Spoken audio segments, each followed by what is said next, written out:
Stardom.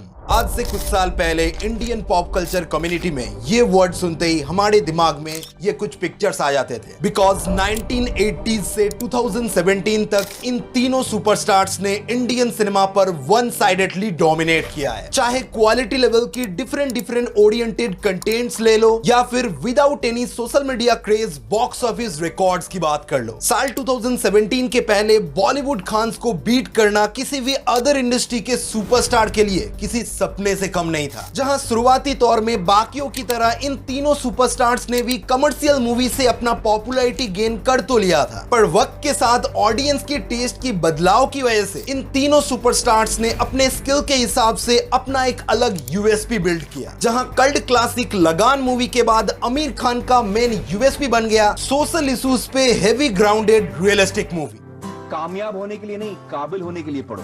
अरे चाबुक के डर से तो सर्कस का शेर भी उछल के कुर्सी पर बैठना सीख जाता है, लेकिन ऐसे शेर को हम वेल ट्रेन्ड कहते हैं, वेल एजुकेटेड नहीं। You know what I mean? तारे जमीन पर, 3 Idiots, PK, Dangal, even Lal Singh Chaddha. Then late 90s से हम सबको बताएं शाहरुख खान का अल्टीमेट मेन सेलिंग पॉइंट बना love story romantic movies. That's the reason पूरी दुनिया SRK को आज के डेट पे रोमांस किंग के नाम से जानते हैं। स्पेशली DDLJ, कुछ कुछ होता है, मोहब्बत है, Devdas, Kabhi Khushi Kabhi Gham, Veer Zaara and lots of absolutely fantastic romantic movies. Even none other than Salman Khan Bollywood industry का वो सितारा था जो आज भी अपने back to back below mediocre content के बावजूद बॉक्स ऑफिस के अंदर चमकता रहता है। उन्होंने भी इस इंडस्ट्री के अंदर अपना एक डिफरेंट यूएसपी बिल्ड किया था। तुम्हें पता है मैं किस फिल्म जॉनर की बात कर रहा हूं? मास सिनेमा। आज के डेट पे इंडिया के अंदर मास सिनेमा का क्या क्रेज है उस पर मैं बाद में आता हूं, पर मैं आपको इतना लिख कर दे सकता हूं, बॉलीवुड में अगर बिग बी अमिताभ बच्चन के बाद मास सिनेमा को किसी ने अभी तक जिंदा रखा है तो वो है भाईजान। मैं सिर्फ गिनता रह जाऊंगा और आप सुनते रह जाओगे कि सलमान खान का मास सिनेमा का लाइनअप कितना लंबा है। तेरे नाम मूवी से शुरू करके Wanted, Kick, Dabangg, Tiger franchise plus recent Salman Khan movies. Mass cinema Bollywood में अभी तक जिंदा है तो वो सिर्फ और सिर्फ सलमान खान की वजह से। जिस रेस से मुझे निकालने की बात कर रहे हैं ये बेवकूफ, वो नहीं जानते उस रेस का सिकंदर मैं हूं। बट अपनी मेन यूएसपी को तो हर सुपरस्टार फॉलो करता है, पर ऑडियंस की बदलते हुए टेस्ट वाइज उसे कंसिस्टेंट रख पाना सबसे मुश्किल टास्क है। बिकॉज सालों से अपनी मेन यूएसपी वाइज हर एक्सपेरिमेंटल मूवी सक्सेसफुल नहीं हो सकता। कभी ना कभी आपके साथ ऑडियंस का वो कनेक्शन टूटना कंपलसरी है। अगर आप किसी एक कैरेक्टर को सालों से प्ले कर रहे हो तो शायद दिक्कत ना आए, बिकॉज उस कैरेक्टर वाइज उस फ्रेंचाइज का एक अलग पॉपुलैरिटी है। पर अगर आप अपने फिल्म मेकिंग में एक ही तरीके को बार बार रिपीट करते जाओगे तो ऑडियंस कभी ना कभी तो बोर हो ही जाएगी। और एग्जैक्ट वही हुआ आफ्टर 2017 बॉलीवुड की मेन 3 पिलर खान्स के साथ। The biggest grand revolution of Indian cinema साल 2017 रिलीज होता है बाहुबली 2। जो भी कहो भाई, बाबा आदम के जमाने से ना हम एक बात सुनते आ रहे हैं, जब मैदान में गेम चलने के दौरान बोर होकर ऑडियंस मैदान छोड़कर भाग रहे हैं तब एक गेम चेंजर अचानक से मैदान में उतरता है और पूरी की पूरी गेमिंग कम्युनिटी की फिजिक्स, केमिस्ट्री, मैथ बदल के रख देता है। और मुझे शायद बताने की जरूरत नहीं है, इंडियन सिनेमा की इस खूबसूरत मैदान में वो गेम चेंजर स्कोरबोर्ड के अंदर एक ऐसा अनबिलीवेबल नंबर जनरेट करता है जो एक टाइम में आकर इस गेम को डोमिनेट करने वालों का ड्रीम बन जाता है। यू नो यहाँ पे इंडियन सिनेमा की किस गेम चेंजर मूवी की बात किया जा रहा है? So let's talking about downfall of Bollywood Khans, जहां हम मेजर 4 पॉइंट्स के ऊपर डिस्कस करेंगे। स्पेशली इस पॉइंट पे ज्यादा नजर डालेंगे कि कैसे कुछ सालों के अंदर बॉलीवुड खान्स की फेलियर्स का फायदा उठाते हुए साउथ की कुछ रीजनल इंडस्ट्रीज इंडियन सिनेमा को खान्स को रिप्लेस करते हुए वन साइडेडली डोमिनेट करना चालू कर दिया। इवन हम इस पे भी बात करेंगे कि क्यों हिंदी ऑडियंस ने खान्स को इग्नोर करके साउथ इंडस्ट्री के मूवीज को इतना मौका दिया। बॉलीवुड खान्स ने ऐसा क्या गलती किया जिस वजह से आज के डेट पे उन्हें साउथ इंडस्ट्रीज के साथ कोलैबोरेट करके अपने स्टारडम को रिलेवेंट रखना पड़ रहा है? What went wrong Salman, Shahrukh and Aamir Khan? Let's talking about this. Point number 1, take it for guaranteed experiment. देखो भाई, साल 2017 के पहले खान के फिल्मोग्राफी में ऑडियंस को कोई प्रॉब्लम दिखाई नहीं दिया। आमिर खान अपने हिसाब से धूम 3, पीके, दंगल जैसी बेहतरीन मूवीज कर रहे थे। इवन सलमान खान किक, बजरंगी भाईजान, सुल्तान जैसे बेहतरीन मूवीज कर रहे थे। हो सकता है कि इसर के थोड़ा बहुत स्ट्रगल कर रहे थे अपने एक्शन अवतार को फिर से जिंदा करने के लिए, पर किसी भी एंगल से उन तीनों स्टार के स्टारडम में कोई इफेक्ट नजर नहीं आया। जब 2017 में बाहुबली 2 के बाद नॉर्थ बेल्ट के ऑडियंस ने साउथ मार्केट को थोड़ा बहुत एक्सप्लोर करना चालू किया, तब लिटरली बॉलीवुड खान्स का गेम टोटली बदल गया। पहले तो 2018 में केजीएफ मूवी ने सैटेलाइट और ओटीटी के अंदर क्या बवाल मचाया था वो हम सबको पता है। इवन कुछ और भी अंडररेटेड साउथ के मूवीज को जब ऑडियंस ने एक्सप्लोर करना चालू किया, तब एक क्वालिटी सिनेमा को जज करने का नजरिया लोगों का बिल्कुल ही बदल गया। और आई थिंक उसी पॉइंट से ज्यादातर ऑडियंस को typical Bollywood movies repetitive feel होने लगा। एंड अनफॉर्चुनेटली किस्मत ने भी अपना औकात दिखा दिया और एग्जैक्ट उसी पॉइंट से साउथ इंडस्ट्री ने ग्रो करना चालू कर दिया। एग्जैक्ट उसी मोड से खान्स ने भी अपना कोड एसेंस खो दिया। पहले तो हमारे आमिर खान भाई साहब आते हैं थग्स ऑफ हिंदुस्तान के साथ, जिसे सस्ता पायरेट्स की मूवी कह के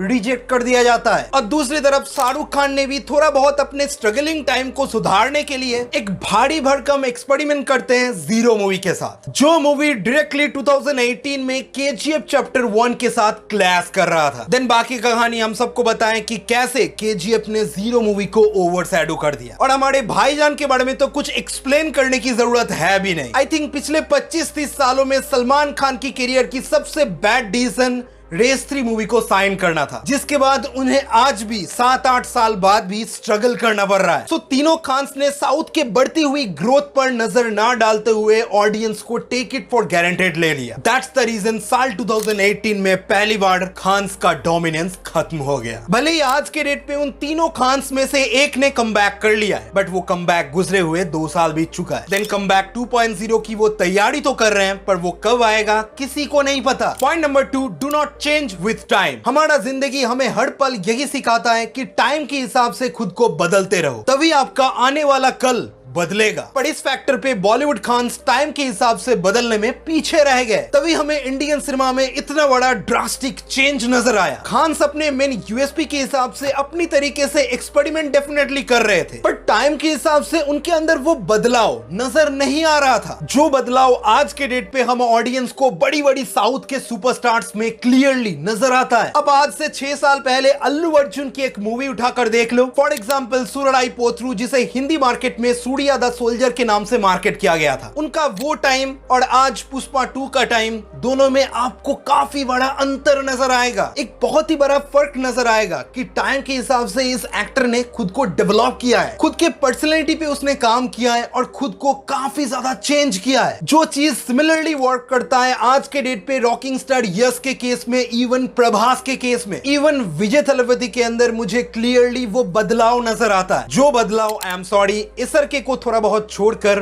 दोनों खान्स में बिल्कुल भी नजर नहीं आता। आई नो मैं थोड़ा बहुत कंट्रोवर्शियल डिस्कशन की ओर बढ़ रहा हूं, पर मुझे जो लगता है मैं वो कह के रहूंगा। बिकॉज आप खुद ही नोटिस करो ना, 2018 की रेस 3 मूवी में सलमान खान जैसे थे, आज सिकंदर में वो वैसे ही है। इवन आमिर खान की लाल सिंह चड्ढा मूवी में उनका एक्टिंग देखकर लगता है कि वो पीके के कैरेक्टर से बाहर नहीं निकल पा रहे हैं। वही same to same typical Aamir Khan हमें हर 4 साल में एक बार नजर आ ही जाता है। इसर के सर की कोशिश को मैं डेफिनेटली रेस्पेक्ट करता हूं। उन्होंने टाइम के हिसाब से खुद को काफी ज्यादा बदलने की कोशिश किया है, पर अचानक से फिर 2-3 साल गायब हो जाना, ये कमबैक स्ट्रेटेजी बार बार नहीं चलने वाला बॉस। मेरे अकॉर्डिंग खान्स को कुछ ऐसा करना चाहिए, कुछ ऐसे इंटरेस्टिंग कैरेक्टर्स को अपनाना चाहिए जिस वजह से खान्स को ऑडियंस एक अलग नजरिया से पहचानेंगे। मेरे अकॉर्डिंग अमिताभ बच्चन सर की अश्वत्थामा का कैरेक्टर इसका एक परफेक्ट एग्जाम्पल है। इवन रणवीर सिंह की रणविजय सिंह का कैरेक्टर, अजीज का कैरेक्टर, ऐसे होता है बदलाव। आइकॉनिक फ्रेंचाइज को कैरी करते हुए पठान टाइगर लोगों को पसंद आता है, ये बहुत अच्छी बात है, पर कुछ अलग करने में क्या जाता है? क्या एक और पठान से उनका जिंदगी चलने वाला है? नहीं ना, तो कुछ तो उन्हें अलग ट्राई करना ही होगा। Point number 3, controversial statements plus high attitude. सुबह कसम खुदा की, तू कुत्ता नहीं बना दिया ना तो मेरा नाम सलमान खान है। अब मैं बोलता हूं तेरे को, मिल मेरे को कई बार। रुको जरा, सब्र करो भाई। हमको कोई कंट्रोवर्सी से, हमका बहुत सारे कंट्रोवर्सी से गुजर चुके हम, हमको नहीं चाहिए कोई कंट्रोवर्सी। बस हवा निकल गई। भाई हम सब जानते हैं कि हर सुपरस्टार के अंदर थोड़ा बहुत ईगो और अकर रहना लाजमी है, पर कहीं पे कुछ भी बक देना, तरह तरह के कांड कर देना, ये कहीं ना कहीं उनके स्टारडम में इफेक्ट डालता है। इन सब चीजों की वजह से लोगों के अंदर आपका एक नेगेटिव इमेज क्रिएट होगा, जिससे आपके आने वाले अपकमिंग मूवीज के ऊपर इफेक्ट आएगा। देखो भाई, मैं इस वीडियो के अंदर किसी भी कंट्रोवर्सी या उल्टा सीधा स्टेटमेंट्स को कवर नहीं करने वाला। एज एन सिनेफाइल आपके अंदर डेफिनेटली इतना तो नॉलेज है कि पास्ट में सलमान, शाहरुख और आमिर खान के साथ किस तरीके की नेगेटिविटीज हो चुका है, जिसका reason what I mean Bollywood आज जिस वजह से बदनाम है। मैं ऐसा नहीं कह रहा कि साउथ वाले दूध के धुले हुए हैं, उनके साथ कोई कंट्रोवर्सी या नेगेटिविटी नहीं होता है मेरे दोस्त, सबके साथ होता है, पर मैं बात तो यहाँ पर खान्स की कर रहा हूँ। सो सिंपल बात, स्टारडम को होल्ड करके रखने में आपका पॉजिटिव इमेज काफी काम आता है। Point number 4, remakes plus bad script selections. Okay, तो सबसे पहले शाहरुख खान सर की पॉजिटिव इमेज को देखते हुए उनके ऊपर मैं कोई फेक रीमेक मूवी का थब्बा नहीं देना चाहता। बंदा हमेशा से ही रीमेक के रास्ते से कोसों दूर रहा है, ये हम सबको पता है, पर 2012 की चेन्नई एक्सप्रेस मूवी के बाद 2022 तक शाहरुख खान का जो डाउनफॉल नजर आया वो काफी डिसअपॉइंटिंग था। एज एन बॉलीवुड सुपरस्टार के नाते उनसे ऑडियंस ये चीज एक्सपेक्ट नहीं करती है। डेफिनेटली उन्होंने कई सारे अलग अलग जॉनर पे उस टाइम पीरियड के दौरान एक्सपेरिमेंट करने की कोशिश डेफिनेटली किया है, पर उनका हर एक स्क्रिप्ट सिलेक्शन कहीं ना कहीं उनके एक्चुअल पोटेंशियल को दबा रहा था। स्टिल मैं मानता हूं कि फैन और जीरो जैसे मूवीज कहानी के मामले में डेफिनेटली क्वालिटी था, पर शाहरुख खान की मैसिव लेगेसी में वो मूवीज कुछ एक्स्ट्रा ऑर्डिनरी ऐड नहीं कर पाता था। दैट्स द रीजन उन्हें 4 साल का ब्रेक लेना पड़ा, फिर भी आफ्टर कमबैक 2 साल बीत चुका है। व्हाई? और एग्जैक्ट सेम क्वेश्चन मैं बाकी 2 खान्स को भी करना चाहूंगा। सबसे पहले तो मैं समझ नहीं पा रहा कि उन्होंने रीमेक्स को अपना खुद का धंधा कैसे समझ लिया। आई मीन यार, फॉरेस्ट गंप जो दुनिया की 3rd हाईएस्ट रेटेड मूवी है, टॉम हैंक्स जैसे हॉलीवुड सुपरस्टार्स पूरी दुनिया में जिस मूवी के लिए फेमस है, आमिर खान ने ये कैसे सोच लिया कि उनका ये रीमेक लाल सिंह चड्ढा बॉक्स ऑफिस के अंदर चल पड़ेगा। और हमारे भाईजान की तो बात ही अलग है, बिकॉज उन्होंने किसी की भैंस किसी की टांग जैसे मास्टरपीस रीमेक्स जो बना दिया है, लोगों का तारीफ करना तो बनता है विडू। जहां उसी टाइम पीरियड के दौरान हमें साउथ वाले RRR, KGF, पुष्पा, कांतारा जैसे क्वालिटी एक्स्ट्राऑर्डिनरी मूवीज डिलीवर कर रहे हैं, वहीं पर खान हमें इस तरीके की मूवीज प्रोवाइड कर रहे हैं। कोई सेंस है इस बात का? हाँ, फिर भी थग्स ऑफ हिंदुस्तान के फेलियर को एक बैड लक समझते हैं, क्योंकि आमिर खान का सोच लोगों से हर बार मैच नहीं होता। पर भाईजान हमारे क्या कर रहे हैं? Race 3, Radhe, Antim, Sikandar, what the hell are you going? भाई फैंस या ऑडियंस सुपरस्टार्स का कोई गुलाम नहीं है कि आप जो दिखाओगे वो चुपचाप अपने जेब से पैसा खर्च करके देख लेंगे। भाई ऑडियंस के पसंद की वजह से ही तो आप स्टार हो,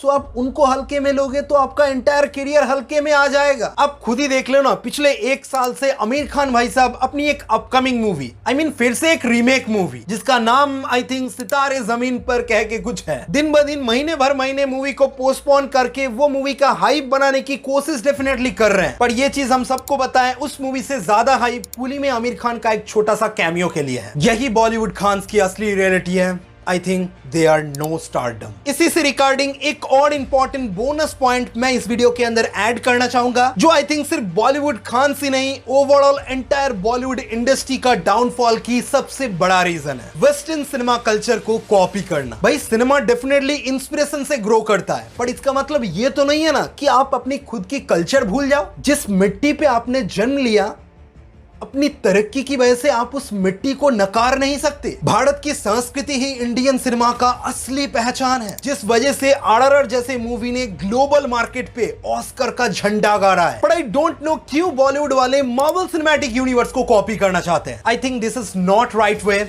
That's it for this video. बाकी अब आप बताओ, आपको क्या लगता है बॉलीवुड खान्स ने अपने मैसिव स्टारडम को क्यों लूज कर दिया, और क्या रीजन हो सकता है उनके डाउनफॉल का? बताओ कमेंट्स पे। मैं मिलता रहूंगा नेक्स्ट वीडियोस में, तब तक के लिए लाइक करना मत भूलना। और हर वीडियो में मैं कहना नहीं चाहता, पर मुझे कहना पड़ेगा, आप लोग वीडियो देखते हो, सब्सक्राइब नहीं करते हो। वीडियो पसंद आता है तो सब्सक्राइब करके थोड़ा सा साथ दो ना, मोटिवेशन मिलती है यार। कैसे समझाऊं आप लोगों को कि हाँ मैं कुछ अच्छा कर रहा हूं तो उसका बेनिफिट मुझे मिल रहा है। एक सब्सक्राइब छोटा सा फ्री है भाई, कर दो ना प्लीज, कर देना। मिलते हैं नेक्स्ट वीडियोस में, बाय।